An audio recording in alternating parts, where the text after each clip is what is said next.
Ya estamos grabando. Bueno, listo, buenas. El episodio número ¿qué? Tres. Es la parte número 3 de una serie que estamos haciendo sobre lo monstruoso, que estoy dirigiendo yo, pero es el episodio número ¿qué de Triple X? Ah, Pone el no sé. 9. 9.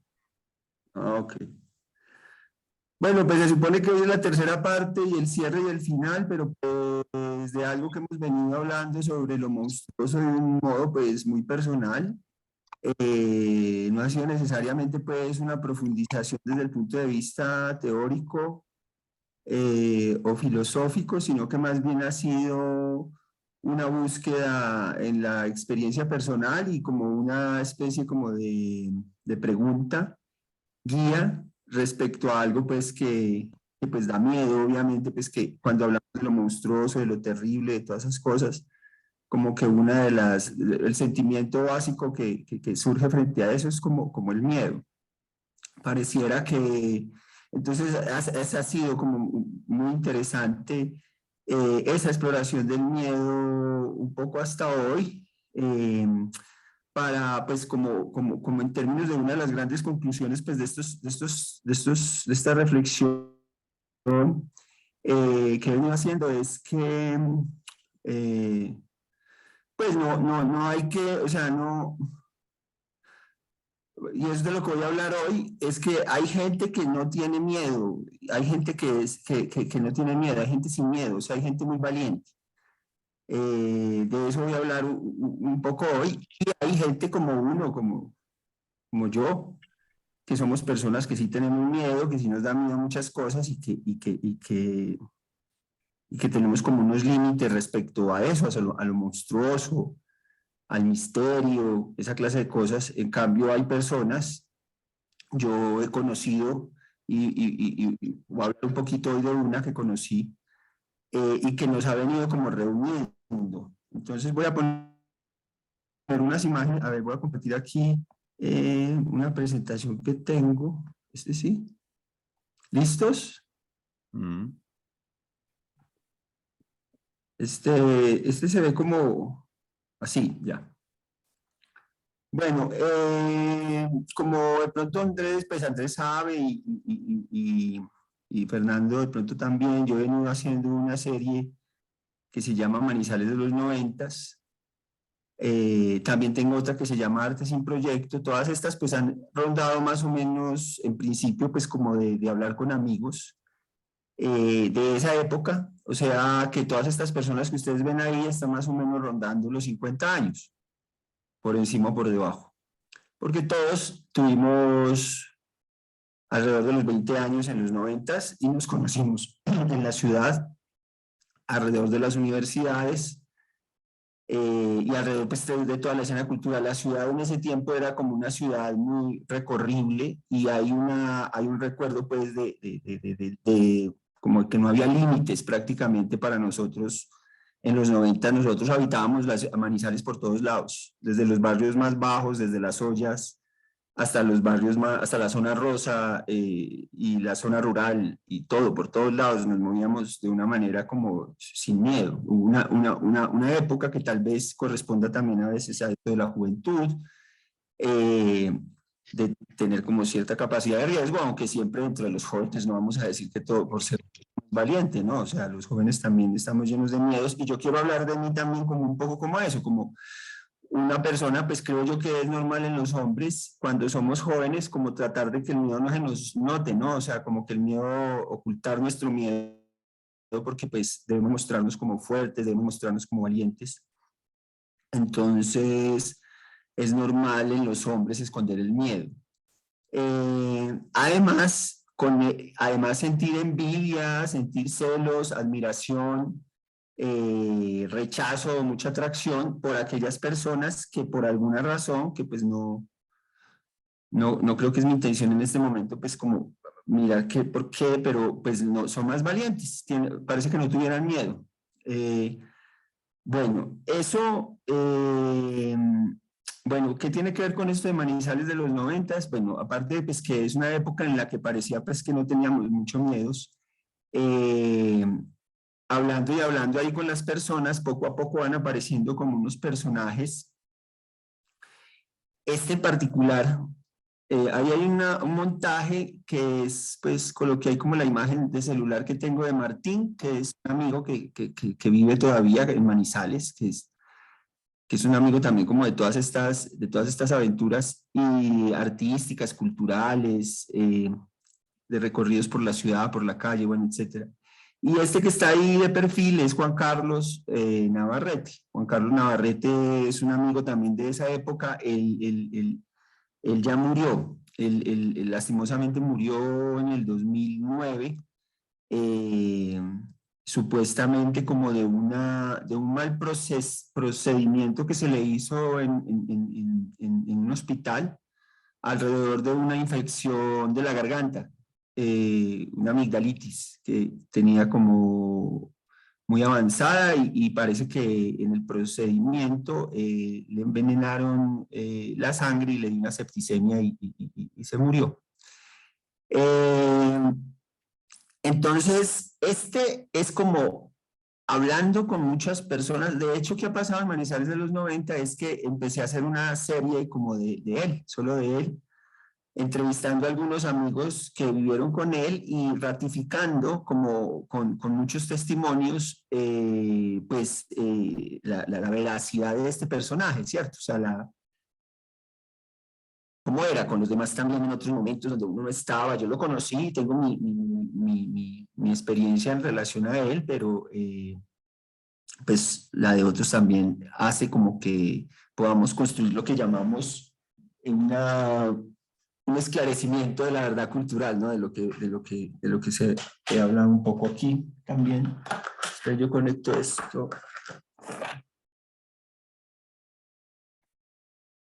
Bueno, entonces este personaje particularmente de Manizales de los 90, es un personaje que todos en común tenemos una visión de él como una persona, pues no lo han dicho así específicamente, pero lo resumiría así, como una persona sin miedo, ¿no? Que hizo además una persona muy inteligente, estudiante de filosofía. Por ahí he estado releyendo su tesis de pregrado y ahora pues después de tantos años de eso, pues, creo que la escribió como en el 2005, algo así, eh, pues tremendo, me parece sorprendente, pues además que creo que solo podía leerla después de mucho tiempo porque necesitaba como vivir muchas cosas, leer muchas cosas y entender muchas cosas para saber lo que él había escrito. O sea, casi que es como si para mí por lo menos estuviera unos 20 años por delante o más, ¿cierto? Porque yo apenas, digamos, como que estoy viniendo como a comprenderlo, a tratar de empezar a entender porque tengo muchas preguntas, porque tuve muchas experiencias con él. Entonces, de cierto modo, pues esta reflexión de lo monstruoso sin querer queriendo me llevó o sea, yo estaba reflexionando sobre él, pero me ayudó un poco también a entender a este personaje. Aquí hay una cosa con esto, y es que a raíz de otro personaje también, que parece que era otro personaje sin miedo, que murió hace unos, creo que 2 años, que se llama Jorge Hernán Flores, que era muy amigo también de este que les estoy hablando, de Juan Carlos. Se le hizo un homenaje hace poco, hace unos días se hizo un homenaje y a raíz de ese homenaje se reunió una gente allí que luego me llamaron para decirme que me invitaban a ser parte de un grupo que ellos habían bautizado Les Chandistas. El nombre es como charro porque lo de chandistas viene es como, entiendo yo, es como de la chanda, como la chanda como una cosa como de apodo, como el apodo.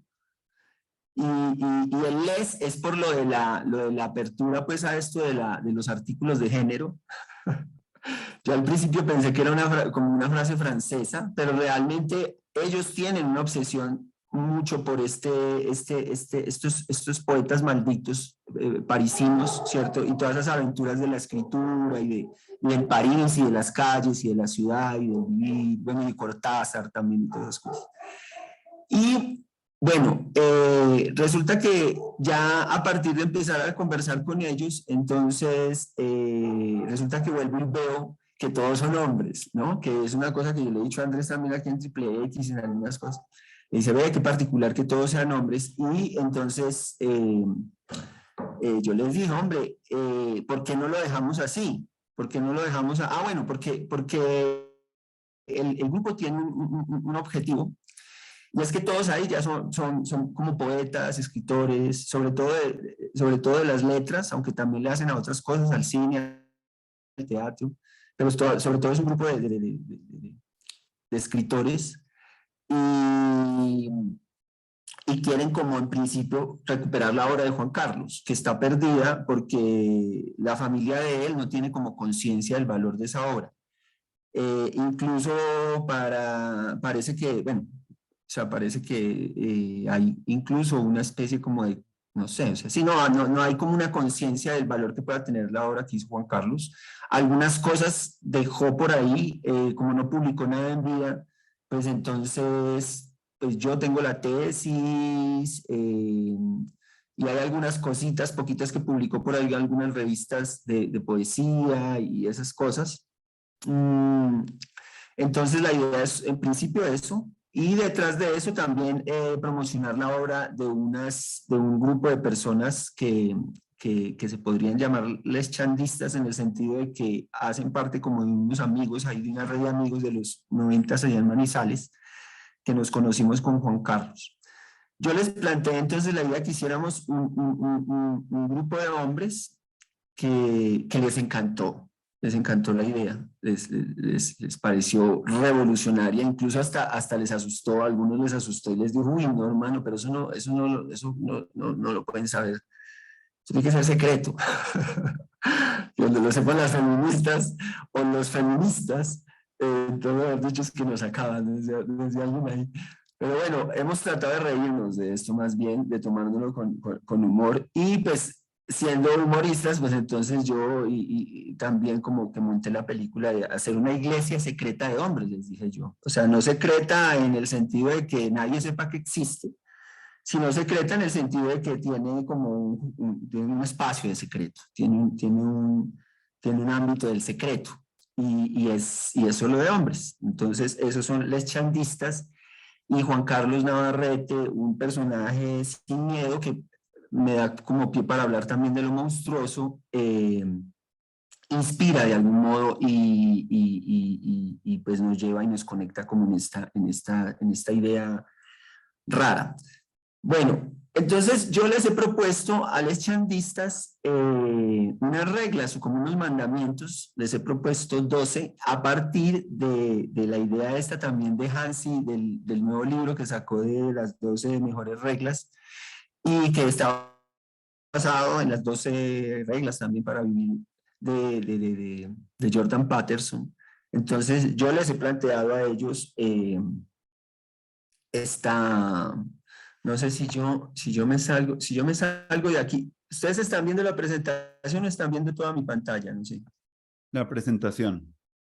¿La están viendo a pantalla completa? Sí. Bueno, listo, entonces sí voy a poder ir hablando aquí. Entonces, yo les he propuesto estas 12 Si quieres, ideas, agrándalo ahí. estas 12 reflexiones, espera un momento. Estas 12 reflexiones respecto a lo que podríamos llamar como unos mandamientos de esta iglesia secreta. Lo que te pregunto es si está a pantalla completa o está.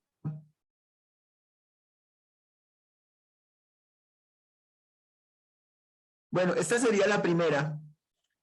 Sería la primera, el primer mandamiento, que pues está muy copiado también de uno que dice ahí Hansi, que dice Reina, y es como, sí, prácticamente lo mismo, ¿no? No nos preocupemos por la inmortalidad. Tiene como eso tiene pues como muchas reflexiones, pues, o sea, Se puede abordar de muchas maneras. ¿Por qué? Pero básicamente yo creo que lo que estamos tratando es como de ahorrar energía y para vivir más en el presente. Y entonces esa preocupación por el futuro de mi alma como que es parte de lo que consume mucho de la energía de la mayoría de la gente, de si hay vida después de la muerte, de que si entonces, digamos, las consecuencias de lo que yo hago aquí en esta vida tienen algún efecto para una vida después de la muerte.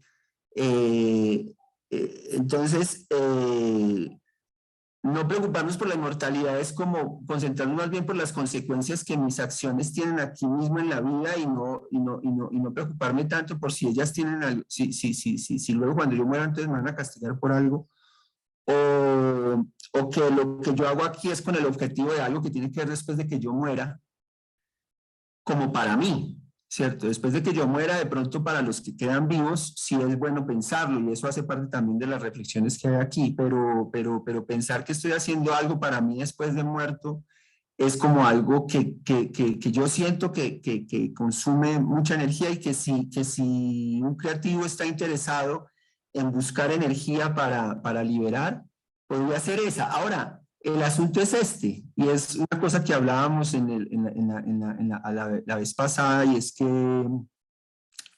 lo que se libera ahí es angustia y ansiedad. Lo que se libera es como una especie como de, no sé, de estrés, ¿sí?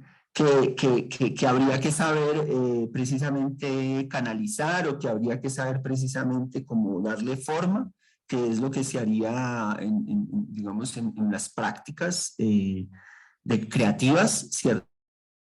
Que es liberar esa energía que tiene que ver con soltar esa preocupación para que esa energía que se suelta de allí, que es un poco como angustiante, pueda darle forma a procesos creativos. Otra idea que les planteaba era lo de cuidémonos de las ganas de morir, sobre todo nosotros los hombres, y la relación con el tánatos es muy fuerte. Sabemos por estadísticas que nosotros somos como las personas que más daño hacemos y más daño nos hacemos desde el punto de vista físico, pragmático y concreto, somos como muy patéticos pues en ese sentido. Entonces el impulso de tánatos en nosotros es bastante elevado y por eso me parece muy importante que como hombres pensemos eso, estemos siempre como alerta al asunto. Hay una metáfora que estoy manejando que es la metáfora de la estación nuclear, por eso creo que en algún momento propuse la palabra de búnker para este grupo, y es la idea de que estos personajes que estamos reuniendo son personajes que podríamos, algún amigo ahí lo llama metafísicos profundos, otro lo llama como patafísicos profundos, es que tienen unas personalidades digamos, muy inestables, ¿sí? Son como uranio, ¿sí? Son como uranio. Entonces, la metáfora de la estación nuclear implica también como pensar un sistema de enfriamiento.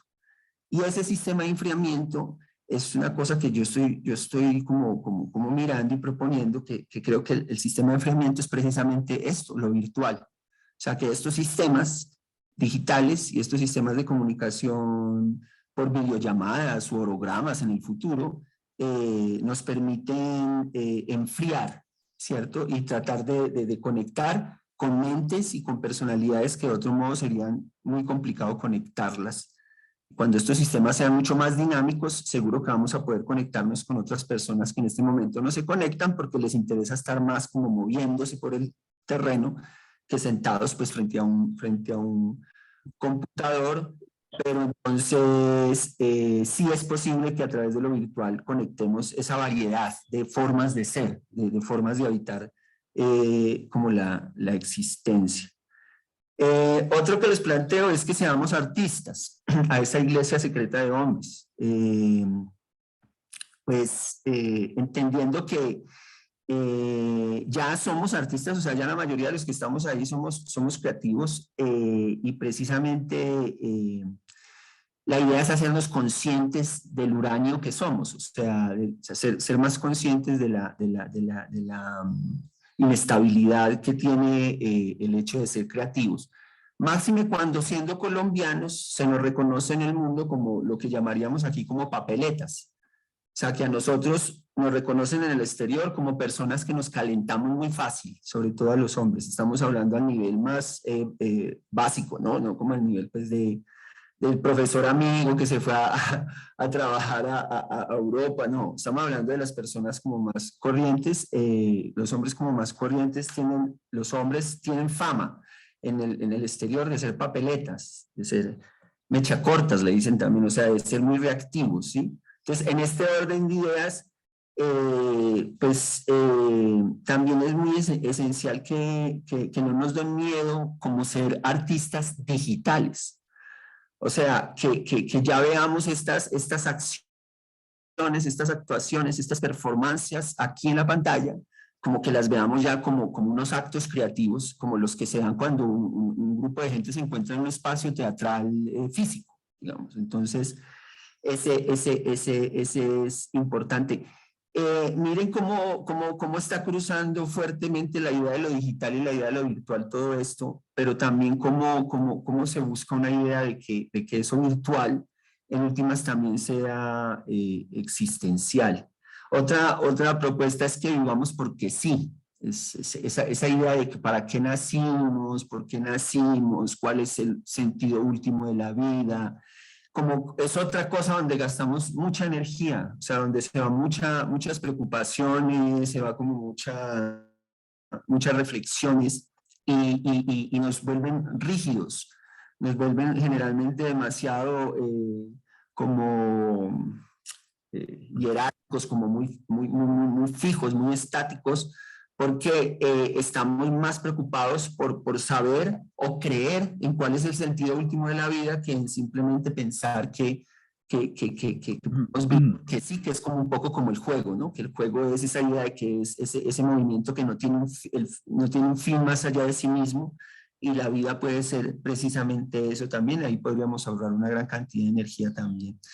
Eh, otra sugerencia, otro mandamiento, otra regla de esta iglesia secreta de hombres que estamos empezando a comunicar, es que usemos las nuevas tecnologías para unirnos. O sea, que empecemos a no a ver esto como una especie de reunión digital, virtual, común y corriente, sino que empecemos a pensar que realmente estamos en vivo, que nos están viendo, que estamos frente a la cámara, que estamos como en un espacio teatral, en un espacio existencial, y que pues es más ontológico y es más fenomenológico y es más holístico, es estar haciendo estas cosas, más que simplemente como mostrando mediante una cámara o comunicándome como en una vía muy, no sé, como muy lineal con los otros, también como empezar a explorar, explorarnos como artistas digitales y explorar como esa idea de que son estas tecnologías las que pueden conectar personas que de otra manera no hubiéramos podido. Nosotros no podríamos estar hablando, ni podríamos ser amigos, ni estar creando estas cosas si no fuera gracias a estos espacios virtuales. Otro mandamiento, el sexto, es aumentemos nuestras ganas de vivir. Ya yo he hablado un poco sobre el asunto de las ganas de vivir. Aquí lo apunto sobre todo específicamente como a las sustancias o a todo tipo como sobre todo de exógenos, digamos no endógenos. O sea, recuerden que como que nosotros nos podemos, hay métodos endógenos, que los métodos endógenos son como los que producimos a través de la concentración, la respiración, la atención, la relajación, los masajes, bueno, etc. Bueno, no, los masajes pueden ser más exógenos, creo yo. Sí, claro. Pero aumentemos nuestras ganas de vivir, esto a palo seco no se puede, como dicen por ahí.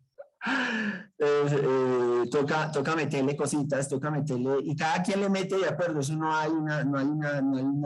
hay temporadas, ¿no? Hay temporadas en que uno consume ciertas cosas o usa ciertas cosas y luego ya se cansa de eso y pasa a otras, o las avienta, como dicen los indígenas. pero sí es importante no aburguesarse en el sentido de mantener como una sobriedad, como un estado como de sobriedad, sino estar anhelando también de todas maneras cierto estado de ebriedad. Vuelvo y digo esto, o sea, el maestro, por ejemplo, como en este caso, como el ejemplo como Juan Carlos Navarrete, son personas pues que ya son como pues salidas de lo normal en el sentido de su valentía, ¿cierto? Pero pues en la medida en que nosotros, o yo por lo menos acepto que yo sí soy más miedoso, pues obviamente que esto lo hago, digamos, dentro de los límites de mi propio miedo y cómo me voy moviendo con mi propio miedo. Hay otras personas pues que incluso por eso pues, también han muerto muy rápido o han muerto muy pronto o sus vidas se han consumido mucho más rápido porque pues no tienen esas cobardías o esas cosas que en últimas nos hacen durar a nosotros, pero como que somos necesarios los dos, ¿no? Somos necesarios tanto esa gente que no tiene miedo y que por eso avanza y por eso ve cosas 10, 20, 30 años que uno, 100 años antes que uno, ven cosas que uno, la mayoría vamos a ver mucho después, pero gracias a que ellos avanzaron primero, no es uno el que está ya solo, ¿sí? O sea, ya hay algún material, ya hay algunas cosas que se han hecho, ya hay algunas cosas que se han avanzado, entonces no está uno tan solo, digamos, en esos avances que tienen que ver como con la transformación y la evolución y el desarrollo de la historia. Otra sugerencia en otro mandamiento, otra regla de esta iglesia secreta de los hombres es amémonos primero a nosotros mismos. Esto ya en la línea de lo que yo empecé a hacer mis primeras conversaciones este año, todas las conversaciones han sido este año, realmente arrancando este año, empecé a hacerlas y las conversaciones se llamaron conversaciones urgentes sobre nosotros mismos, que ya era como digamos, como una idea de ese concepto del nosotros, ¿no? Hay también esta idea de ir del yo al nosotros.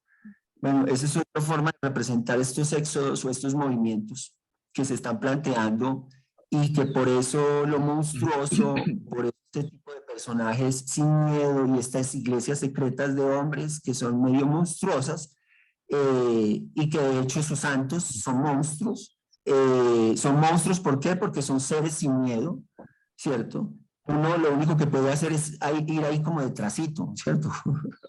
Como un muchachito, como tratando de mirar a ver si algo de ese valor, y eso es lo que hace la iglesia, eso es lo que hace la iglesia y es que nos transmite el valor de nuestros santos o nos transmite el valor de nuestros propios grupos y por eso todos podemos terminar sintiendo un espíritu así, que es como el que nos permite realmente sentirnos reales, sentirnos plenos, sentirnos totales. Hay un octavo movimiento, cultivemos nuestros deseos. Este incluso fue uno que me pasó por la cabeza, creo que lo alcancé a decir, no sé, en la reunión que tuvimos presencial allá donde Andrés.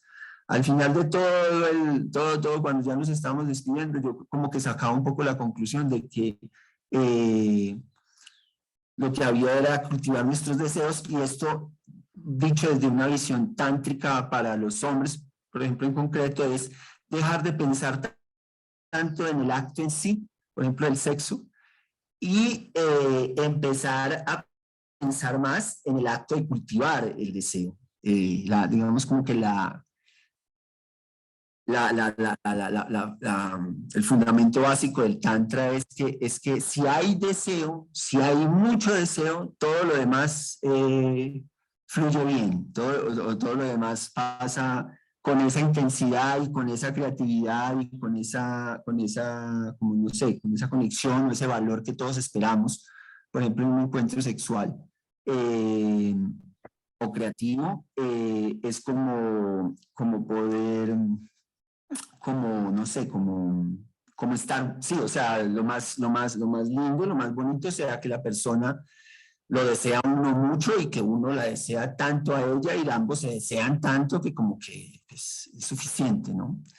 Entonces, sí, más que pensar otra vez en el acto en sí, y eso lo podríamos pensar para la creación también, o sea, más que pensar el acto en sí de la creación, es pensar, alimentar ese deseo de crear, alimentar ese deseo de crear, alimentar, o sea que más que estar creando todo el tiempo, ¿cierto? Como en el afán de estar produciendo todo el tiempo, lo que realmente tántricamente debemos hacer no es estar creando todo el tiempo, no es estar como teniendo sexo todo el tiempo, sino que lo que debemos hacer es cultivar hasta donde seamos capaces, hacer subir, subir y subir las ganas de crear, las ganas de tener sexo.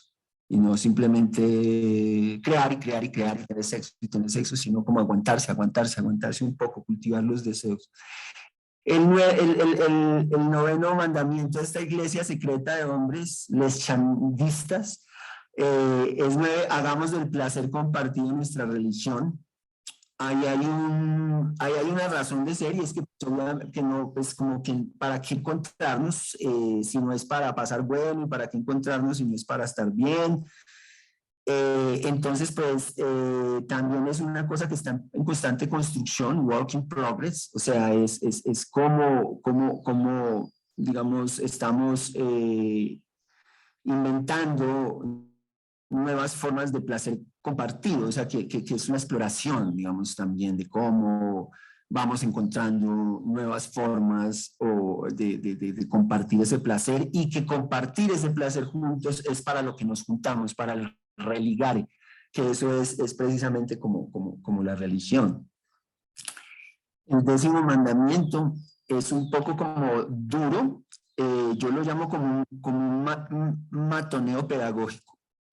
Y es despreciar el aburrimiento, es decir, montársela al aburrido con un humor irrespetuoso, ponernos más del lado del que desafía que el aburrido, pero solo como juego, o sea, esto no se lo puede tomar uno en serio, digamos, o sea, si el aburrido se llega a psicotizar, o si el aburrido se llega a poner paranoico, pues entonces todos tenemos que estar como en el deber de acompañar como unas fuerzas de paz. No nos podemos poner ahí como a dejarnos atrapar por la psicosis del aburrido que se sintió ofendido porque le mamaron gallo, ¿cierto? Entonces es más todos los que tenemos que tratar de acelerar al aburrido, que pues eso no funciona, no sirve.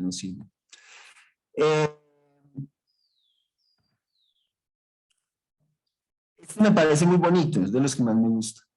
Heredemos nuestros sueños. O sea, yo les digo a ellos que como una tribu solo puede perdurar heredando su producción, o sea, una tribu solo puede perdurar heredando su producción a la tribu, ¿sí? O sea, que si se quiere configurar una iglesia, un grupo, algo así, habrá que hacer un sacrificio y donar todo o una buena parte de la obra que se produzca a la causa. Porque si no, entonces ahí está otra vez ese ejercicio egoísta, donde está una persona simplemente aprovechando un grupo para su beneficio personal. Pero a la larga, si realmente queremos construir tribu, tenemos que hacer el sacrificio de donar lo que la tribu mismo y lo que estamos creando y lo que queremos hacer ver ahí con la tribu, donarlo, una buena parte, digamos. A este proyecto en particular le llamamos la torre de los chandistas. En esa torre es donde supuestamente va a quedar todo aquello que vamos a dejar luego de nuestra muerte, ¿no? Entonces, luego de que yo muera, yo dejo todo eso ahí en la torre para heredarlo para los siguientes y etcétera. Es la única forma como de pensar, pues, como en un progreso. Y por último, profundicemos. Yo estaba hablando últimamente un poco sobre que la enfermedad mental más grave que tenemos en este momento es como la superficialidad. Sí, o sea, y el problema es que cuando ventea, cuando los problemas, cuando la crisis, cuando el caos es mucho, entonces esa superficialidad es muy fácilmente arrancada, ¿cierto? Lo que llamaríamos como crisis mentales.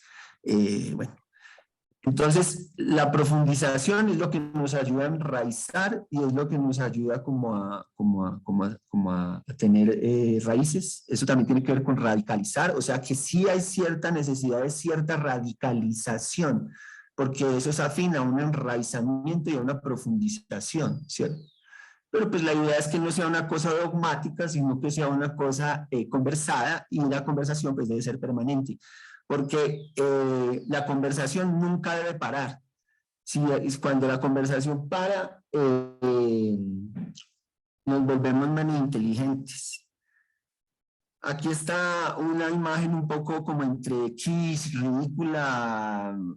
Este es pues nuestro amigo muerto, 1971-2009, 38 años, siendo ahorita usado cruelmente y monstruosamente y humorísticamente para hablar de un futuro posible, de un movimiento que se está configurando, que se configura desde siempre, sino que ese movimiento tiene que estarse actualizando, pero siempre ha habido movimiento desde que Moisés sacó a su pueblo de Egipto. Eso siempre ha sido desde Ocupa Wall Street, eso siempre ha sido un mínimo común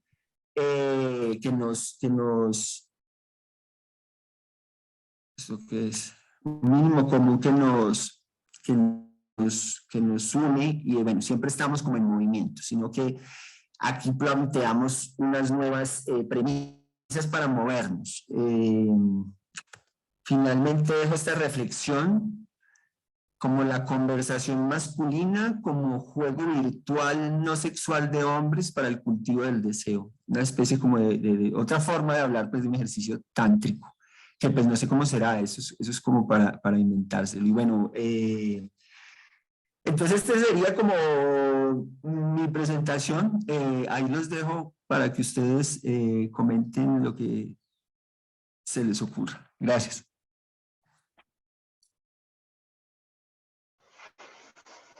Bueno, hay muchas cosas ahí interesantes de ver como la secuencia de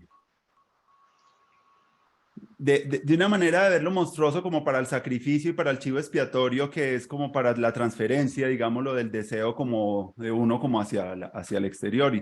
Y otro lado sería como el efecto implosivo, donde ya se miras como los arquetipos de nuestras reacciones principales y cómo nosotros nos relacionamos con esa fuerza que emana de todos nosotros, que es el deseo, ¿cierto? Entonces hay una relación muy fuerte entre algo que abre, ¿cierto? Lo monstruoso instiga el deseo y el deseo tiene que ver con la sexualidad, ¿cierto? Entonces, ¿cómo se canaliza ese impulso creativo que hay en todos nosotros? Es la pregunta que me parece chévere, pero entonces son como dos fuerzas, como de la transferencia y la otra la de la contención, y yo creo que eso de la contención es el principio de todas las religiones, como contener un poquito, ya sea por principios, algunas veces por estructuras más metafísicas, otras veces por arquetipos, y me parece que vía por arquetipos es más chévere porque es la manera como de construir de algo que genera ansiedad, que genera dificultad, como el arquetipo, y luego el mito, la narrativa que congregue a una comunidad para compartir y para vivir la vida y para fortalecer el pensamiento y la amistad. Entonces yo creo que esos contenedores son muy importantes en estos tiempos. Creo que esto que estamos haciendo ya tiene un carácter religioso porque pues estamos compartiendo unos símbolos, y estamos cristalizando y estamos como ofrendando nuestra presencia para el otro, ¿cierto? Y escuchándolo. Yo creo que la escucha es una de las cosas que, que son muy importantes para ese aprendizaje profundo y para el aprendizaje transformador. Creo que escuchar en un sentido amplio de la palabra es como una manera de profundizar y de conectar también como con el submundo, con el ultramundo, con lo que uno no puede conocer como por la lógica, sino que tiene que construir otra manera de acercarse a eso, porque vía el conocimiento racional pues no va a entender nada de lo monstruoso, ¿cierto? Es una cosa más existencialmente, digámoslo, constructiva en términos de la estructura, digámoslo, subyacente a todas las religiones y a todas las estructuras de congregación de personas ante símbolos que los unen. Entonces me parece muy chévere el ejercicio porque te lleva como de esa exploración allá al fundar tu propia comunidad, y yo creo que en eso estamos buscando gente con la cual es poder ser más vulnerables, abrirnos el corazón, y abrir el corazón es profundizar sobre nuestra existencia, sobre nuestras valentías, sobre nuestras ganas de hacer cosas, de compartir en espacios intergeneracionales y hacer las cosas que nos gustan, donde toda la familia esté aprendiendo y toda la gente, toda nuestra tribu también se fortalezca y la estemos cuidando y las estemos retroalimentando, y ser más conscientes de esos intercambios hace parte pues también de la nueva economía, de una economía que tiene que ver mucho más con el dar que con el, ¿cierto? Estar siempre recibiendo como pegados de la teta de la mamá, ¿cierto? También nos interesa mucho generar una sociedad mucho más responsable, y esa responsabilidad es también cómo manejamos nuestro deseo, cómo manipulamos nuestras obsesiones, nuestras ansiedades, nuestras sombras, y en esa canalización yo creo que esa canalización no se puede hacer individual, sino que se tiene que hacer en colectivo, ¿cierto? Una cosa que desborda solo la comunidad puede contener un principio para algo nuevo, pero uno solo entra en un estado de insuficiencia porque pues se repliega, y ese es el principio de la neurosis. Es como yo no abrazo toda la verdad, me quedo solo con una parte y introyecto una energía pues muy dañina para mí, ¿cierto? Como que es un poder creativo mal canalizado. Pero entonces, ¿cómo poder canalizar esa cosa oscura de la muerte, de la desaparición o de tantas cosas que contienen nuestra existencia que están llenas de dolor, y cómo le damos como un ritmo y un color y una cosa que sea más fertilizante de los encuentros y de una construcción de cultura nueva? Aprovechar todo eso que no podemos entender por conceptos ni por la parte logocéntrica, sino como irnos hacia los lugares donde podemos participar en comunidad, tener un conocimiento más participativo, más real, y no solamente mediado por objetos, sino que sean las personas nuestros libros y nuestras bibliotecas y nuestra sabiduría. Y esos espacios, cuando hicimos ahorita la siembra este fin de semana, en homenaje a una amiga que murió, lo que también empieza a surgir entre nosotros es el deseo de encontrarnos más a menudo en espacios así, donde se celebre la vida, donde se cante, donde también se disfrute del compartir pues la presencia del otro, y de ver como que esos actos sencillos tienen un potencial enorme, no solamente de la relación con el duelo, sino también con la posibilidad de que esa comunidad quiera seguirse encontrando para ver qué cosas se les pueden ir ocurriendo, porque la gente sí hace mucha falta, está muy contractualizado mucho los encuentros en la sociedad, entonces la gente solo va a las cosas que a veces se le paga o que le van a dar a un tipo de respuesta rápida, pero a cosas contenedores que viajen hacia la incertidumbre serían las nuevas religiones. Después de Dios, entonces, ¿qué vendría? Esa construcción de una religión donde ya no sea la perfección lo que guíe el alma de las personas, ni la eternidad, ni los fines últimos, sino como pensar mucho en el proceso, ¿cierto? En el proceso, no solamente en la finalidad, y el capitalismo sí tiene eso muy claramente, como que pone allá toda una serie de recompensas y hace que la desligación de esa cosa sea pues algo traumático también. Entonces es empezar a mirar cómo las estructuras subyacentes de cómo podría cultivarse una nueva cultura o un nuevo mito, y ese mito también es algo tentativo, y cuando se habla de religión no se puede estar pensando también como que va a ser algo que va a ser universal, ¿cierto? Sino que son como más un tribalismo de personas que están empezando a jugar, y eso es obras de arte, y es estética, y es creatividad, y no solamente repetición, ¿cierto?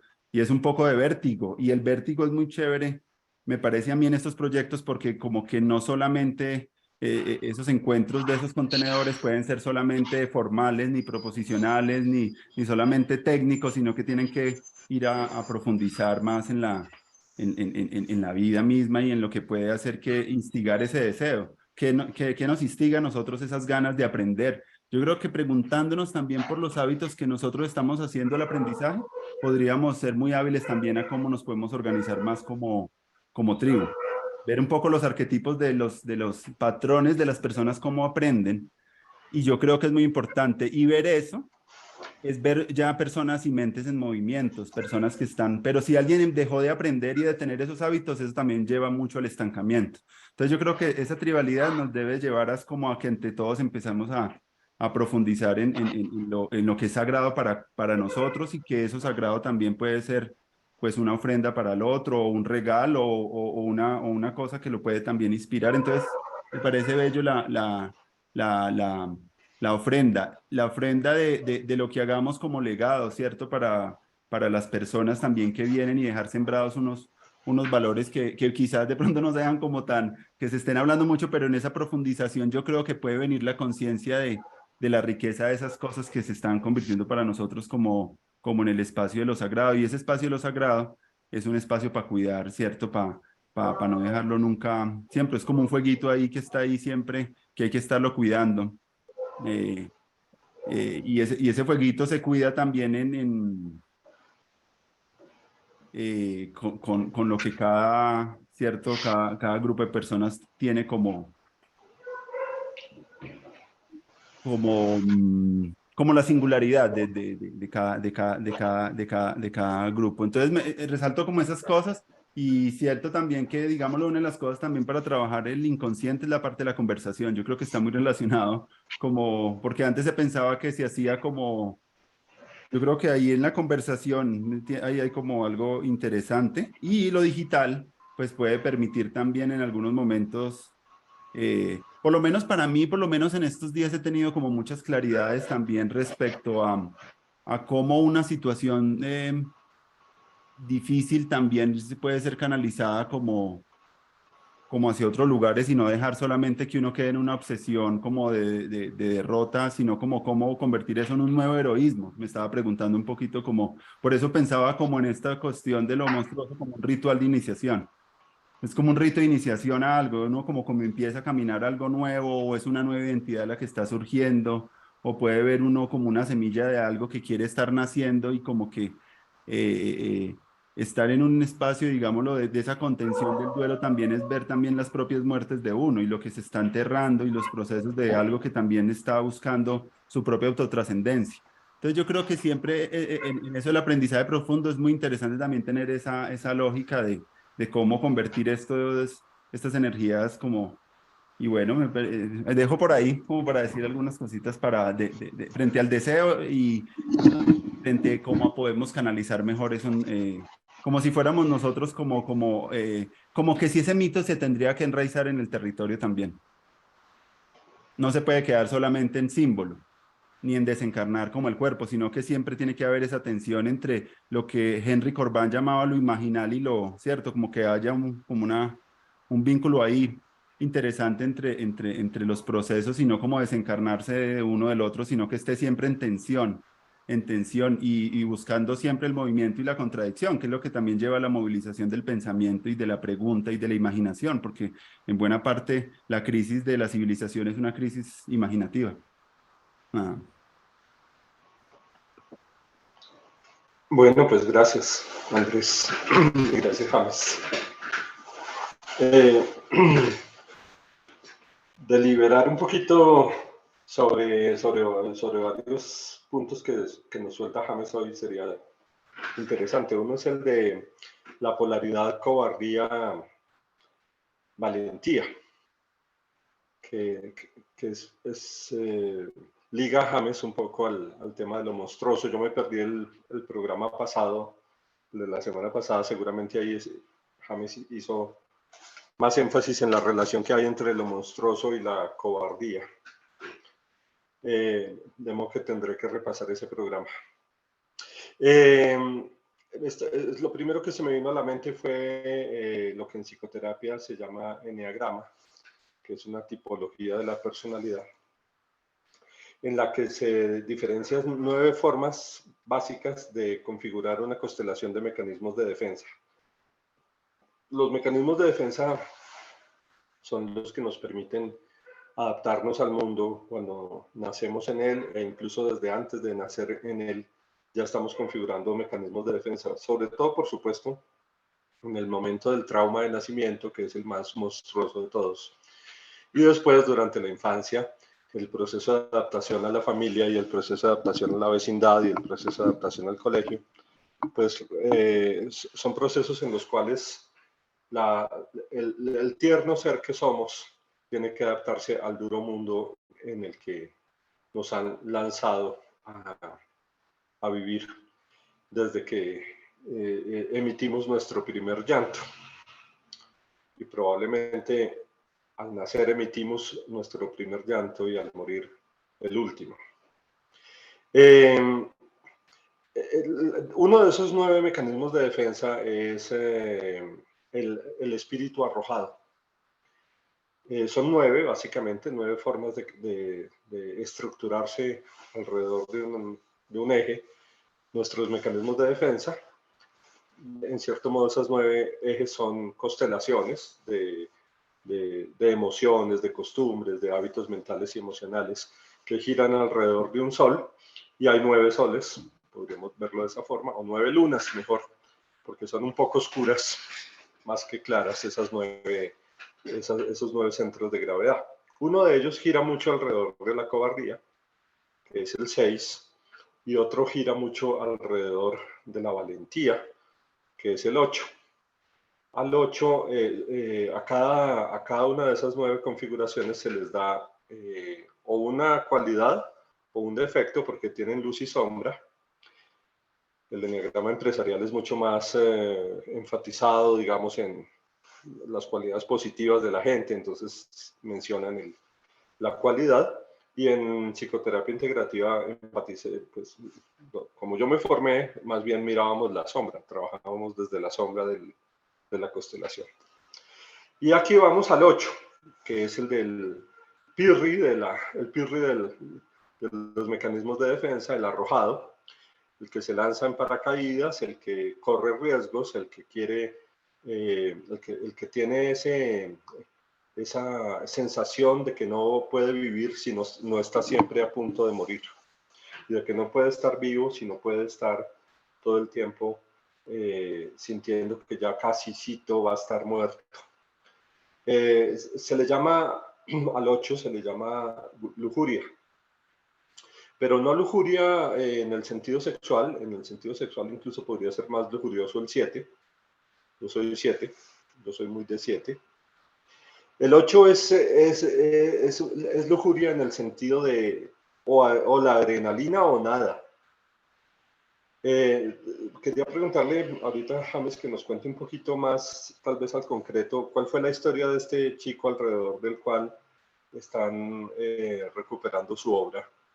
¿Qué fue lo que pasó en términos concretos en su vida y cómo murió? Porque quizás eso nos diga algo acerca de ese espíritu arrojado, de esa alma arrojada, y de lo común que es en la historia del arte que haya artistas lujuriosos, es decir, artistas que quieren estar al borde de la muerte. Claramente, la biografía que se hace de uno de los poetas malditos, es una biografía que hace Stefan Zweig sobre, no es Baudelaire, no es Rimbaud, ustedes tal vez me recuerdan. Verlaine. ¿Quién? Verlaine. No, es una biografía que hace Stefan Zweig sobre uno de estos chicos que se va al desierto, escribe muy pocos poemas, rompe con todo y muere muy joven. Creo. Bueno. Que es como la biografía del desamparo, es como la biografía del desespero y es como la biografía de la muerte, del acto de vivir al borde de la muerte. Aquí tengo un texto que yo hice 9 textos para que mis consultantes traten de identificar si ellos, en cuál de esos 9 ejes neuróticos están. Y aquí hay uno que yo escribí, que es un poco como el temperamento del 8. Lo voy a leer en paisa porque yo creo que el paisa tiene mucho de 8. Dice así, lo voy a leer en paisa.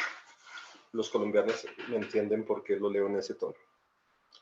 Hay que arriesgarse a todo, si no, uno es un cobarde. ¿Se vive al tope o no se vive? No hay términos medios. Uno simplemente debe estar atento a los impulsos y seguirlos, por más salvaje que parezca el asunto. Que nadie se oponga, porque voy a hacer lo que me venga en gana. Si está prohibido, pues mejor, a mí me gustan los desafíos. Nadie me va a humillar, nadie me va a decir cómo comportarme. Yo soy mi propio jefe y tengo mis propios seguidores. Y hay gente admirable que ha salido adelante defendiéndose sola. Ni a mi padre tengo por qué andarle rindiendo mis respetos. Si alguien me la hizo, te la hago, es lo justo. Y que sufra, que eso a mí no me dé culpa. Y se la hago rápido, sin que tenga que dolerme, ojo por ojo, sufrir con dignidad y sin quejarse. Eso es algo que yo sí que he aprendido. Llorar no es lo mío, ni lamentarme. A lo hecho, hecho. Es fácil y rápido como tomo decisiones. Si el otro no tuvo compasión conmigo, ¿por qué voy a tener que devolverle compasión a él? La culpa no es lo mío. La gente también aprende cuando se le dicen las cosas de frente, sin tapujos, valientemente. Las diplomacias no van conmigo. Los merodeos para decir las cosas no son mi estilo. Al pan pan y al vino vino, digámosle a las cosas por su nombre. Si quiero hacerte el amor, pues te lo propongo de frente y rico, pasémosla bien y chao. Si te quiero matar, pues no te lo anuncio, simplemente me voy a tu casa con la pistola. Qué impaciencia la gente que lo piensa todo, que quiere siempre hacer lo correcto. La vida no da tiempo, hay que hacer las cosas ya, porque en el cementerio no hay tu tía que valga, o lo hiciste o no lo hiciste. La intensidad, las montañas rusas cuando uno era niño, así con adrenalina es que uno se siente vivo. Si no hay estímulos, uno se aburre. La música que suene fuerte, el mundo es de los vivos y el que no sepa competir que se esconda debajo de la cama. La idea del bien se la acomodaron a su conveniencia los que quieren imponérsela a uno, los que quieren solo cobrar sus impuestos, quitarle a uno lo que con esfuerzo se ha ganado. Para eso no ha sacado callo, para hacerse fuerte, para tenerle el poder que se necesita. Hay que entender lo que el otro necesita primero y luego saber ofrecérselo. Que se cumpla o no, ya eso es lo de menos. La vida es de los astutos, de los que saben cómo sacar provecho de las circunstancias. Y uno es bueno, sí, lo que uno hace es para proteger a la familia, a los que son del clan y saben ser fieles. El clan de uno es lo primero, y que nos teman los que no se han unido, porque vamos a barrer con el que esté con nosotros. Aunque no nos lo digan, otros grupos vienen por lo que nosotros queremos. Entonces hay que salirles al paso, hacerles la emboscada. Aquí en la familia, de puertas para adentro, ya podemos mostrarnos tiernos, amorosos, como realmente somos. Uno debe estar dispuesto a todo por los suyos. Por lo que hay que luchar es por los de uno o por los oprimidos. Eso sí que me revuelve el hígado. Ese es el texto de la lujuria, ¿no? Y creo que los puntos que nos leyó James le llegan bastante a varias de las actitudes existenciales y vitales que tiene un lujurioso. Por supuesto hay 8 posturas más. No los canso leyéndoles el texto que hice sobre el 6, que es sobre la cobardía. Porque ese pues va a ser un temperamento muy diferente. Entonces, realmente si tuviéramos en cuenta esa clasificación de los mecanismos de defensa, tendríamos que hacer 9 tribus, una por neurosis. Lo cual de pronto no sería lo más saludable para cada una de esas tribus, porque tendríamos que poner a una tribu de vanidosos, una tribu de iracundos, una tribu de perezosos, una tribu de golosos, una tribu de cobardes, y así sucesivamente hasta completar los 9 grandes defectos o las 9 grandes formas de no abrirnos al amor, que son las 9 formas de ser neuróticos. Entonces, me parece, me divierte, me divierte la idea ¿cómo es que se llama el grupo, James? ¿Los qué? Chandistas. Los chandistas, está buenísimo está buenísimo el nombre. Está muy bueno. Y digamos que lo clasifico como un grupo que juega mucho alrededor de esos valores. Creo que en ese sentido, si esos valores tienen mucho que ver con Freinet, ahí vamos ubicando un poquito a Hans Freinet en esa constelación de emociones humanas o en esa constelación de valores, de valores y de posturas frente al mundo.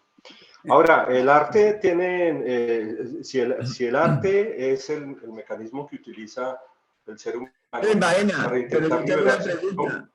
Dale, Te hago dale. una pregunta, pero que lo ubicas, ¿quién ubica a quién? ¿Quién es el que está ubicando a quién?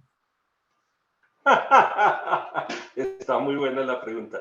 O sea, lo que tú preguntas es, ¿qué autoridad tiene? El juicio que tú estás ¿Qué autoridad haciendo, tiene? o sea, lo que yo digo es que el juicio que tú estás haciendo es la interpretación que tú haces usando la metodología integral para evaluar lo que yo dije. No, yo no hago esa interpretación. No, yo uso esa interpretación para clasificar esa postura vital que leo entre líneas, ¿sí? de Chandis. Pero la hago sobre la base de una escuela que es la escuela Claudio Naranjo, que viene de la escuela de Oscar Richazo, que Claudio Naranjo lo que hace es él era un psiquiatra, ya murió, y lo que él hace es comenzar como a estudiar un poquito el llamado cuarto camino, que tiene que ver con los aportes que hizo Uspensky como al tema de la espiritualidad en los años 70, y él empieza a recoger cosas del sufismo y trae una cosa del sufismo que era el eneagrama sufi y lo adapta a la tipología de las patologías humanas que había hecho la psiquiatría contemporánea, y empieza como a entender que hay unos manuales en la psiquiatría que se llaman los manuales del DSM 4, 5, 6, en esa época creo que estaban por el DSM-3 porque lo van actualizando, que es una especie de directorio telefónico en el que se clasifican las disfunciones mentales. Y Claudio Naranjo empieza a burlarse de eso y empieza a darse cuenta de que en realidad la cosa es un poco más sencilla, así como cuando se creó la tabla periódica de los elementos en la historia de la química, se vio que la cosa era un poco más sencilla, que solo había que organizarlos en columnas y en filas para que cuadrara todo. Y él dice, todo esto cuadra mucho mejor y el ser humano queda mucho más fácil, la complejidad del ser humano queda mucho más fácil de ser entendida a través del esquema sufi del eneagrama, y empieza a adaptar, digamos, lo que se sabía en psicología clínica y en psiquiatría clínica al esquema sufi del eneagrama. Y desde donde viene eso, pues yo no me inventé esa clasificación viene de una observación clínica detallada de las tipologías de la personalidad humana. La pregunta tuya yo la entiendo, que es capciosa, y es ¿con qué derecho alguien clasifica al ser humano en 9 tipologías? No, está bien, solo quiero acentuar que es una clasificación tuya, es una interpretación tuya, no es No la es mía. ni es correcta. No, aplicarle el 8 a ese conjunto de valores de Chandes es una cosa que yo estoy haciendo en este momento, pero el sistema de clasificación no me lo inventé yo, sino que yo solamente lo aprendí pero tú al lo estás formarme en usando. psicoterapia. Tú lo estás usando y lo puedes estar usando. Tú lo estás usando y sin remedio lo tienes que interpretar. O sea, es una interpretación tuya. Sí, la estoy usando y es una interpretación mía. Lo que quiero decir es lo siguiente. O sea, lo que yo pienso es que hay 9 formas de ser artista, si seguimos con el esquema de los 9, porque podríamos coger el esquema de los 12 si nos volvemos astrólogos, o podríamos coger el esquema de los 4 si somos psicólogos junguianos, o sea, hay un montón de tipologías, o podríamos escoger la tipología freudiana si nos queremos ir más atrás, o la tipología de Wilhelm Reich si queremos estudiar la neurosis desde el punto de vista de la psicosomática bioenergética, y de todos los discípulos de Reich, que son Pierre Racos y bueno, Lowen y un montón de gente. O sea, hay muchas más formas de clasificar nuestras neurosis. Incluso hay formas de no nombrar como neurosis todas estas cosas. O sea, no tenemos tampoco que llamar neurosis a estas 9 tipologías. Ahorita estoy usando el término neurosis porque es uno de los términos que algunas de las escuelas usan. Pero lo que yo digo es esto. El ser humano tiene desde este punto de vista, se configura sus valores vitales alrededor de 9 obsesiones, que son obsesiones cognitivas y que son obsesiones perceptivas. Por lo tanto, tendría que haber 9 formas de ver el arte, 9 formas de ver la creación artística, 9 formas de hacer clanes, 9 formas de crear reglas para que los clanes existan y se relacionen unos con otros. Y 9, por supuesto, 9 formas de intentar salir de la cápsula, de la burbuja, en la que cada una de esas 9 obsesiones nos encierra. Al mismo tiempo que cada una de esas 9 configuraciones psicológicas nos encierra, nos libera, pero la liberación tiene que darse hacia el afuera de la tribu. La liberación no es hacia adentro de la tribu.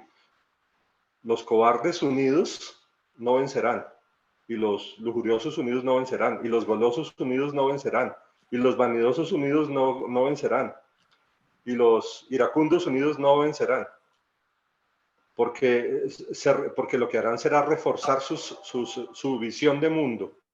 Y un grupo que se une para reforzar su visión de mundo es un grupo que se refugia del mundo, instaurando una visión de mundo que considera, por supuesto, más valiosa que las visiones que otros clanes tienen.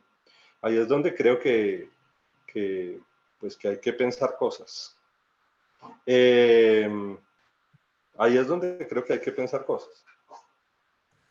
Yo le he dicho con el nombre equipo, yo lo he dicho ya varias veces, cuando hablo de tribu también lo he dicho equipo, cuando digo equipo es, si tú lo quieres ver, digamos, es como, no sé, es como una cosa, necesita lo que te he dicho, necesita arquero, y no Sí, tengo en equipo. cuenta que todo el mundo puede ser delantero, pues yo lo tengo claro.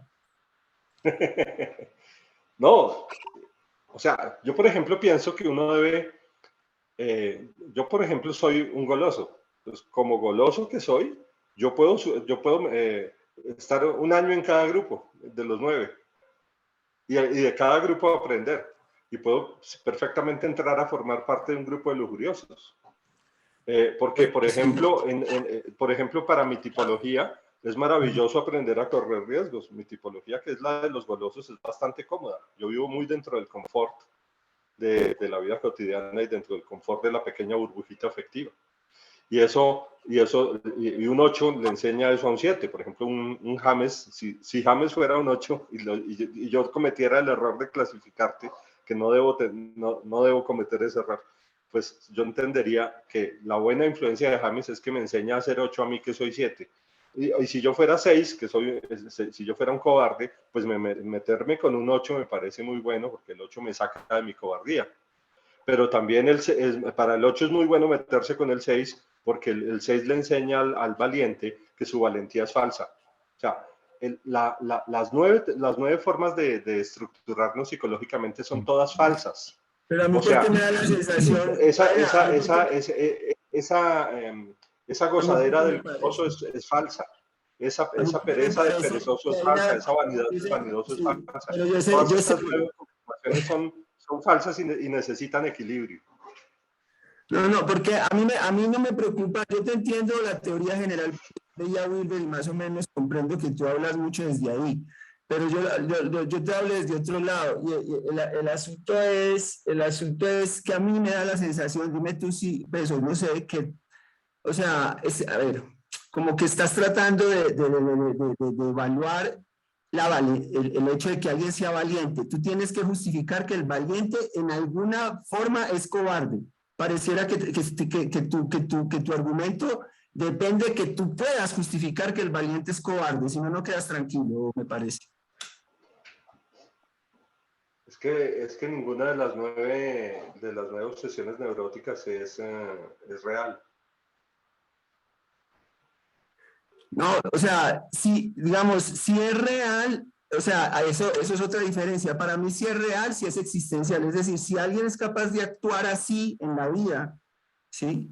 Es real. Así lo que hubiera estado actuando fuera solamente pues como imaginación nuestra, como seres humanos.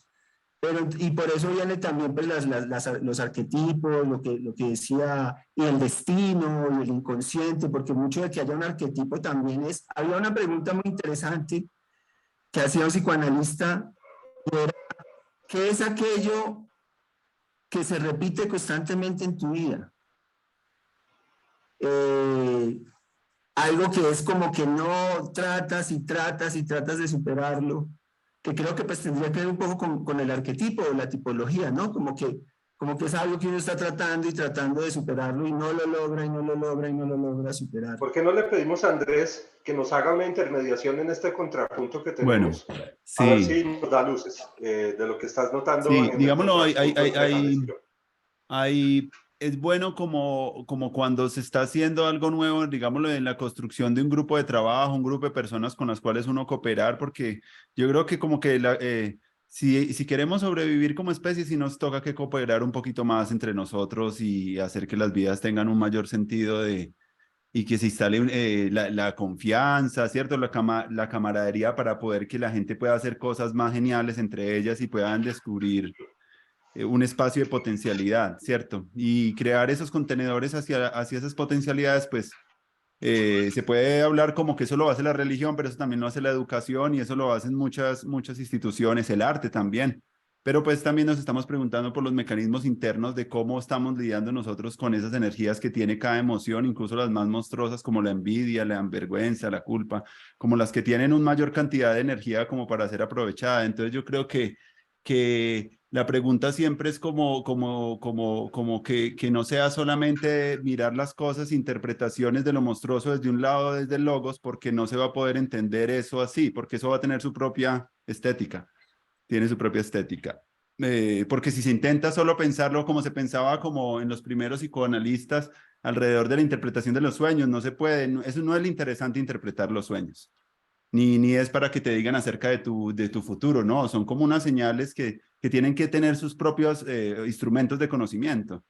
Y yo creo que ahí es donde de pronto me parece que las tribalidades lo que a veces adolecen más es de esa incertidumbre del arte y de la creatividad más radical, porque siempre está como muy formalizado los encuentros, entonces siempre inspirar a que puedan emerger. Y yo me he dado cuenta que eso emergen más en pequeñas células, eso cuando es un grupo muy grande no emerge, emergen por triadas, empezando pues por una estructura básica de ahí para adelante, pero si se quiere hacer cosas, hay que empezar a crear los satélites, así como alrededor de un archipiélago, donde estemos como, y pueden habernos archipiélagos como en la Guerra de las Galaxias, bueno, como alguien que esté como radiando un poco más de intercambiar con esos grupos mientras ellos van teniendo sus dinámicas propias, porque ya es una estructura dialéctica muy importante y hay que pensar como una psicotecnología importante para este nuevo tribalismo y es la dialéctica.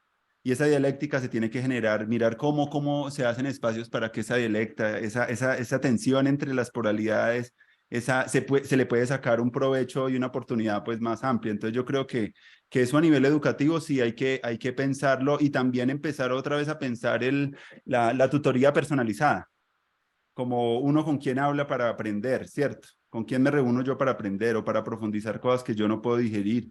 O cuáles son qué es lo que quiero que pase en esos lugares, ¿cierto?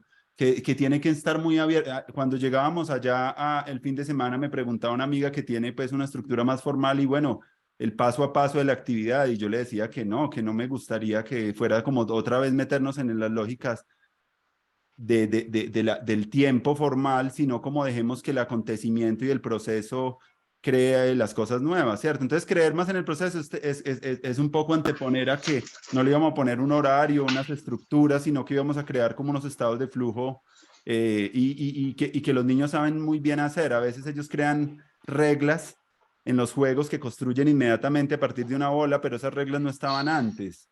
Y esa capacidad de construir nuestras propias reglas que parece que los niños lo hacen con mucha facilidad. Para nosotros como adultos, esa capacidad de inventarnos juegos o jugar otras maneras de hacer de nuestras vidas como obras de arte en estos encuentros intergeneracionales, pues me parece como algo muy bello, donde uno se Conversación. encuentra a compartir lo que uno también quiere hacer, pero que no lo quiere hacer en soledad, sino que lo quiere compartir con los demás.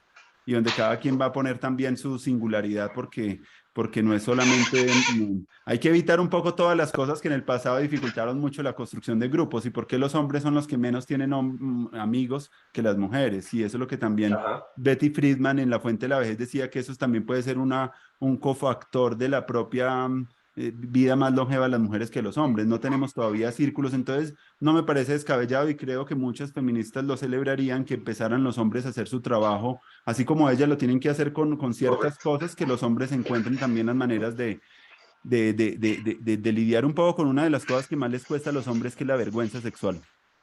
Y es el tema de la vergüenza. Y ese tema de la vergüenza es un tema muy siempre del éxito, de la erección, de un mundo de como de promesas y de que prerrogativas que le ponen al hombre. Él puede desempaquetar esas cosas que son como más monstruosas si la gente cuenta que sí y se dar cuenta que no es solo de esa persona, sino que pueden palpitar y tener una afinidad frente a una situación que pueda ser muy dolorosa de esa promesa y ese soborno que hace la sociedad para ser hombre. Entonces yo creo que se pueden empezar a dar unos procesos muy bellos, pero no tienen que ser grabados tampoco en internet.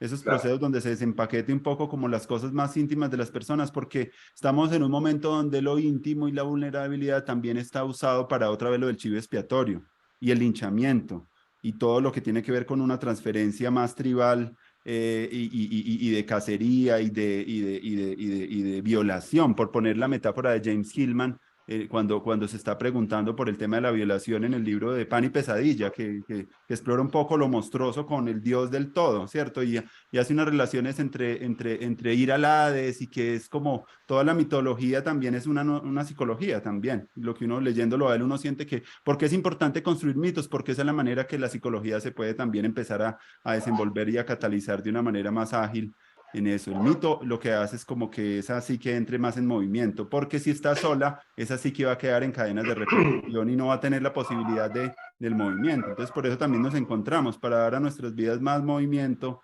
como más fuerza. Incluso yo creo que esas son las nuevas drogas del futuro también, porque esos estados donde hay un intercambio de energía muy fuerte, donde hay palabra profunda y amorosa, donde hay canto, donde hay intergeneracionalidad, donde hay esos encuentros así más fluidos y donde incluso pues en espacios naturales pues se pueden gozar también muy rico, como que no hay que tanto que controlar, sino que hay que dejar también que esas manifestaciones de cómo la gente va, el territorio va hablando a través de ellas, pues lo puedan empezar a sentir y puedan a sentirse embriagadas por ese estar ya no tanto de que tengo que hacer eso, sino como de centrar un poquito las coordenadas de tiempo. Entonces yo creo que el ritual, y lo pensaba en este fin de semana, así como hay hiperespacio, hay una cosa que puede ser el hipertiempo, como que te ponen cuando tú estás con nosotros en un estado de flujo, puedes llegar en algún momento. Y yo creo que eso es lo que de pronto se hacía mucho en Manizales también con amigos y era un poco perder ese tiempo de esa manera así como muy libre, porque aquel que tenga la oportunidad de perder tanto tiempo, pues goza más de libertad. Quiere decir, no está tan atado como a tener que hacer algo en concreto, sino que está como más enfocado hacia la libertad. Y eso puede ser un muy hedonista y por eso pues el chandismo puede asociarse con el dandismo, ¿cierto? Pero lo que sí tenemos que evitar en estos grupos es que el narcisismo, que es el éxodo que nosotros estamos haciendo en las redes sociales a otro tipo de redes donde no sean el hacer valorar nuestra dignidad en nuestras producciones y nuestros contenidos, sino como sentir que estamos haciendo es algo para todos y no algo para cada persona, es algo que puede evitar el narcisismo. No podemos llevar lo que hacer ese éxodo cultural de unas redes sociales más endogámicas, donde se construían lo que decía Byung-Chul Han de esa fenomenología de lo positivo y de lo bonito y del buenismo y de todo eso, pues al otro lado no se puede tampoco en estos grupos eh, dejar que ese narcisismo acune y hay que mirar entonces, por eso es muy importante estudiar un poquito el inconsciente y el inconsciente no solo como de una manera teórica, sino ir a nuestros inconscientes, ir a nuestra sombra, ir a nuestras muertes, ir a recoger un poco a tener esos diálogos profundos con nuestras personas cercanas, eso ya es una manera ya Eso es muy poderoso porque es muy liberador, pero también es muy miedoso porque no estamos acostumbrados a hablar desde la profundidad, sino más desde la superficie. Entonces, cuando hablamos de la profundidad, también ahí se juegan como es la posibilidad también de no quedarnos también en volvernos a poner la coraza, porque si ya se está deshielando, digámoslo, la cosa para que pase algo, hay que tener como una receptividad y una atención profunda para poder sentir eso y no reaccionar de las mismas maneras Te voy a interrumpir un momentico porque ya casi automáticas, me sino tengo que ir. que como que poder como, uy, espérate que esto es un momento especial y poder antes poner esos valores que se dan en los momentos de gozo que tenemos en comunidad y que son tan fluidos, ponerlos también ahí en los momentos donde a veces hay como más zozobra y de eso, ¿cómo sería poner ese carboncito ahí donde uno le duele o donde uno ahí yo creo que también poner, o esos principios de las cosas más como extáticas, embriagantes de la existencia, ponerlas también ahí en esos lugares, a ver qué pasa ahí también. No como para evadirlo, sino para buscar como que puedan hacer otra cosa. Entonces, me parece chévere eso de la oportunidad de no quedarnos con repito eso, el narcisismo, porque sí, eso no es algo que, y tampoco que por estar hombres empiece a hablar de las mujeres, digámoslo, evitar cosas otra vez de señalar, sino como espacios también para sanar, son espacios más de sanación que también de transformación personal o existencial o de aprendizaje profundo, porque estoy muy de acuerdo, si uno quiere aprender como cosas de mayor sabiduría, uno a dónde se dirige. Y entonces yo creo que estos grupos pueden también invitar a las nuevas personas a pasar por ahí, a cultivar un poco más esa profundidad existencial, gente que pueda ayudar al otro a profundizar ahí. Yo creo que eso sería muy bueno para la salud mental Me de la tengo que población. ir. ¿Ahí me oyen? Ah, es que me tengo que ir porque tengo una cita. Entonces no quería irme sin cerrar. Si quieren, ustedes se quedan conversando un ratico más. Eh, no sé cómo cerrar.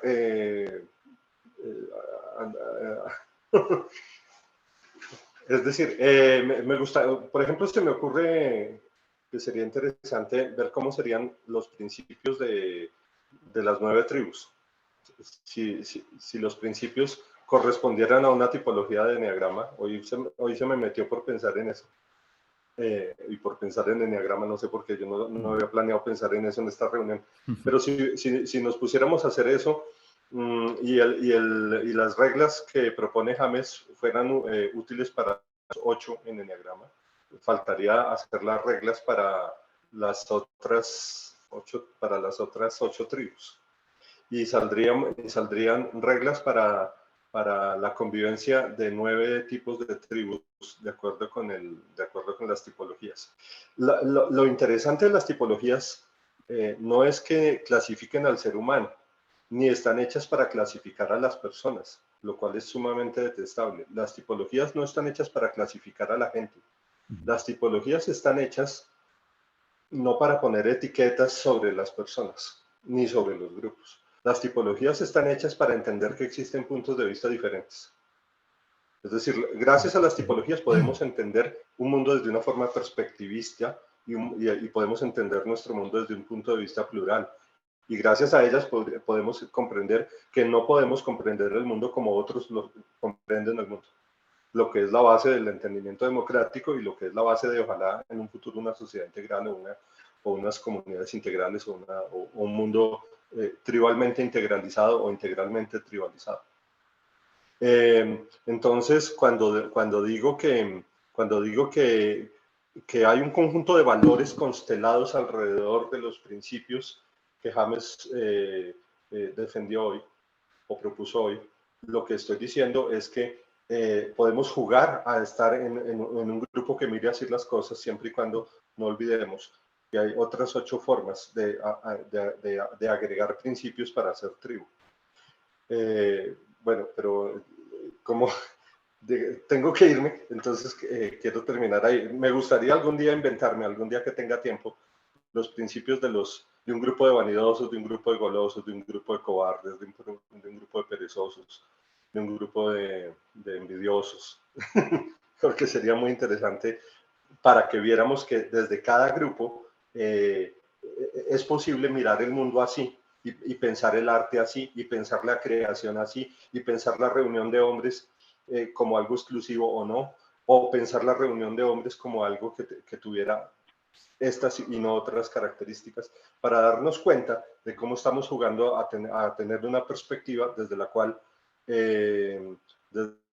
no queremos entender que hay otras perspectivas. Eso era todo lo que quería decir, pero ya me llegó mi consultante y entonces ya tengo que interrumpir, pero disfruté mucho de estar con ustedes y les doy gracias y me tengo que salir. Así que les mando un abrazo a James, un abrazo muy especial y a Andrés. Chao. Entonces, observando un poco la... No, a mí me parece muy bacano, hermano, que puedas construir tu propio espacio y que si la gente está conectada emocionalmente pero para... sí es importante como hacer una diferenciación, seguir profundizando en hacer una diferenciación con lo que Baena piensa y opina. Para mí es muy importante, no en términos wilberianos, es decir, lo que yo estoy tratando de explorar es un lenguaje más patético, un lenguaje más emocional, un lenguaje más desde el patos. Entonces, me sirve el entendimiento, me sirve entender, me sirve logos, me sirve entender y comprender como para destruirlo. Para eso me sirve. Entonces me pongo a pensar también en ese sentido, todo eso de los arquetipos, claro, ahí están, pero al mismo tiempo son como bueno, no sé. No Bueno, es como, yo lo que iba a decir era que... o sea, lo que yo te digo es que hay dos tipos de imagen, ¿sí? Una imagen que es infográfica, una imagen que es para entender, una imagen que se hace a partir de entender. Y hay otra imagen que se hace a partir de la imaginación, ¿sí? La imaginación crea imágenes, el entendimiento crea conceptos, ¿sí? Yo veo que Wilber, de Baena, hablan mucho desde el entendimiento, hablan mucho desde el logos, ¿sí? Pero yo no veo cómo puede hacer para hablar desde la imaginación. Entonces, allí en el discurso de Wilber no hay imaginación y cualquier persona que esté repitiendo ese discurso no está imaginando nada. Entonces, para mí sí hay una crítica existencial ahí y con mucho respeto la hago. Pero ¿qué podríamos pensar ya que él no está acá de darle un poquito, podemos redondear un poco también la conversación? Yo sé que hay unas cosas que tú quieres entonces lo único que queda para profundizar es el patos, para no hablar del logos. Lo queda seguir en el mismo sentido en el que yo venía aquí. Es una historia personal, es una vida propia, son unos personajes que también lo llevan a Deleuze, a Foucault, a Derrida, porque es que Derrida, Deleuze y Foucault no existen por fuera de un sujeto. Sí, nada de eso existe por fuera de ningún sujeto, nada que nos importe como seres humanos entre nosotros mismos existe por fuera de nosotros. Alguien tuvo que, entonces no es como que Wilber, que Derrida, que Foucault, que Platón, no, es quién lo leyó y quién lo entiende, ¿cierto? Y quién lo vive o lo macea o lo comprende. Entonces, de ese Platón, de ese Wilber, de ese Nietzsche es que hablo yo no estoy hablando del Nietzsche que está en los libros, yo estoy hablando del Nietzsche que entendió mi compañero o que entendí yo, o que vivimos juntos. Yo estoy hablando del Platón que alegábamos o defendíamos de ese, yo no estoy hablando del Platón del libro. ¿Sí? Entonces, en ese sentido, es que yo creo que es más viable crear pensamiento propio y ser histórico, ser históricamente protagonista de esta historia, ¿sí? Entrando en ese mundo a partir de la imaginación, que no es sino una deformación de lo que se siente y de lo que se vive. O sea, si hay una realidad, crear es deformarla. O sea, no importa que exista una realidad o no, no importa que haya algo real o no, no importa que haya una verdad o no, crear es deformarla, crear es transformarla. ¿cierto? Ahora, si de eso queda algo fijo, podríamos mirar si son esos arquetipos. Si de algo queda eso fijo, podríamos mirar si es cierta tendencia que tenemos por ser nómadas o por comportarnos como seres humanos genética y miméticamente desde hace miles de años. Tal vez ahí haya unas fórmulas, pero incluso esas fórmulas para nosotros son nuestro propio problema, son nuestra propia lucha, son nuestra propia contradicción. ¿Sí me entendés? Porque o sea, es como que hay un destino que es nuestro inconsciente, que son una serie de cosas que nos están empujando hacia ciertos lugares que repetimos y repetimos a pesar de que no queremos, y volvemos y caemos en lo mismo, y volvemos a hacer lo mismo, y volvemos a hacer los mismos, y a eso se le puede llamar arquetipología, arquetipo, o se le puede llamar, que en última la sombra es no aceptarlo. ¿Sí? La sombra es no aceptar que yo soy el que soy y soy como soy porque no sé qué pasa, es el inconsciente, parece, ¿sí? Es el inconsciente, o sea, mucho de lo que yo soy es inconsciente, entonces no tengo como mucha capacidad de realmente de cambiarlo. Entonces yo creo que es un poco como eso, lo que queremos es acentuar el hecho de que todo eso que estamos hablando acá es por comunicar. Si no estamos comunicando es porque queremos expresar, y si estamos expresando es porque queremos de cierta manera violentar un silencio, que es el silencio de la comodidad, que es el silencio del confort, que es el silencio del yo estoy bien, no me importa si los demás están mal, ese silencio, digamos, el silencio del hábito, el silencio de lo común, el silencio de lo normal, digamos, de lo que ya está establecido como algo normal, así sea bueno, merece ser cambiado. Así funcione, merece ser transformado. Incluso hasta las cosas que están bien merecen ser cambiadas. Hasta las cosas que están, ¿sí? O sea, porque de eso se trata para nosotros, digamos, como tener sentido, como sentirnos vivos, ¿sí me entiendes? Como que yo me siento realmente existente. Nos sentimos realmente existentes y sentimos que realmente pertenecimos a una historia cuando fuimos capaces como de formarla, sí, de cambiarla si estuviera bien. Bueno, no sé, eso iba a decir. Bueno, gracias. No sé por dónde más cogerla. Creo que sí hay un deseo de clasificación que no es tan positivo cuando uno quiere hacer la profundización pues, más existencial sobre los temas. Y evitar como, por ejemplo, me pareció muy chévere lo del no tomarse las cosas como tan serias cuando también se puede jugar más con nuestras identidades y es también a que cuando el humor está en los espacios también no deja ni dar el fanatismo.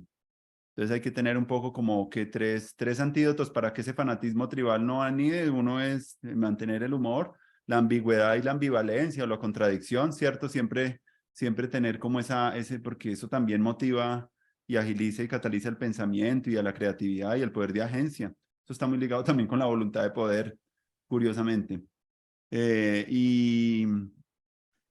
Y eso me parece importante, y lo que Hansi también ha querido también compartir en su libro, que la gente que pueda anidar un poco el arte, la ciencia, la filosofía, la investigación, que no sea ya pues un rechazo de lo mental, porque en esos espacios donde se ha abierto la vulnerabilidad como un principio de la relación, a veces se ha omitido el discernimiento y en la sabiduría es muy importante el discernir.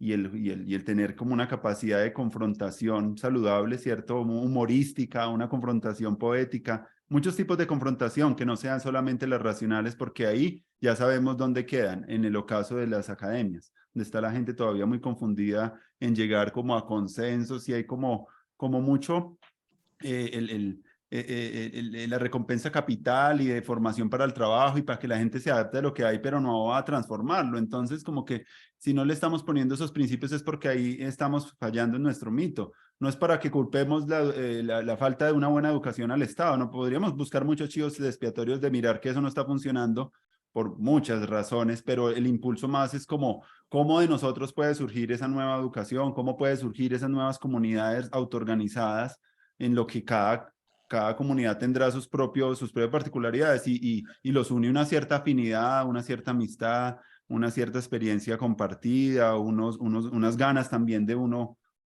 aprender con el otro, porque también son las nuevas formas también de construcción de conocimiento en estos momentos donde ya no nos sirve mucho logos, pues la conversación directa, improvisada, temblorosa, titubeante, tensionante, pues es una manera de explorar. Entonces, como que siempre eso de buscar el arquetipo para mirar cómo reaccionamos es una experiencia chévere a nosotros, a mirar qué personajes en la cotidianidad reaccionan cuando algo nos molesta. Entonces, hacer como esa caracterización teatral puede ser algo chévere de poder empezar Sí, a... pero si tú estudias, eso está bien, pero un momentico ahí, pero si tú estudias teatro, ¿cierto? Si profundizas, te vas a dar cuenta que un buen director te va a exigir algo muy raro que es como ser real. Sí, o sea, él va a saber que tú estás haciendo bien o no el personaje, o que lo estás haciendo como superficialmente, o te lo estás como creyendo profundamente, a pesar de que es un personaje, ¿cierto? Te lo estás creyendo, eres capaz de convencer al otro, al público, al director, tu compañero, el que está actuando contigo, de que tú realmente eres ese personaje. Entonces, si ves, deja de ser un juego como simplemente ponerse una mascarilla, o sea, hay unos niveles, ¿sí? Pero cuando ya vamos llegando a la profundización, cuando realmente queremos conversar, cuando realmente queremos profundizar, ya te vas dando cuenta que empieza a entrar un elemento que no es meramente logos. O sea, el logos no tiene peso. El logos es como un ángel, el logos es como algo que flota, ¿sí? Entonces no tiene peso, es decir, no es creíble, ¿sí? No es creíble, no rompe, digamos, como la distancia que tiene con lo otro. Entonces necesita patetismo, y por eso un buen orador no es solo un logos, ¿sí me entiendes? Sino un elemento emocional que es capaz de romper, digamos, como la cuarta pared o una barrera que hay ahí como entre él y el otro, y de repente lo invade, digamos, con su pasión, ¿cierto? Y eso puede ser para bien o para mal, porque está más allá Se habla un poco también de las escuelas del misterio o de un tipo de escuelas donde empieza la gente a como profundizar a partir de esos campos del alma, ¿cierto? Y de la profundidad y del sumergimiento como hacia el oscuro y hacia eso, pero desde una perspectiva más generativa, más de encarnación, más para poder como atraer ese rayo y volverse uno ese rayo ya, como ¿cierto? Como que coges la energía del rayo, pero haces un proceso de que ese rayo ya eres tú, ya no es tanto algo que... Entonces me parece que se empiezan a generar como una no dualidad diferente y una participación de un conocimiento que realmente es más importante, yo creo que para estos tiempos, que es el conocimiento que John Verbeek, él está haciendo mucha referencia, es el que está relacionado mucho con el conocimiento participativo, como el estar participando tú, y eso como que es algo muy importante para nuestros días, que tener esa capacidad de cooperar y de conversar y de hacer el esfuerzo como de pensar y de estarse también preguntando por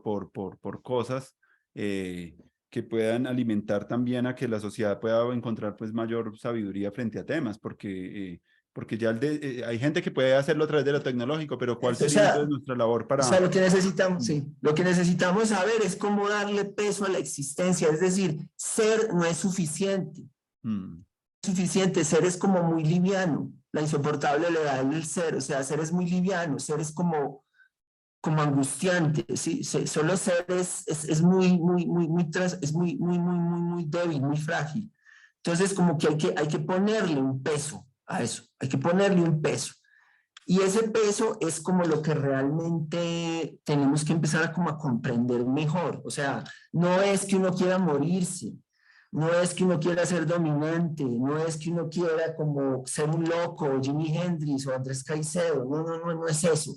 Es que Milán Kundera lo dice en su novela de La insoportable levedad del ser, es que o sea, la carga más pesada es la imagen más intensa de la realidad más plena.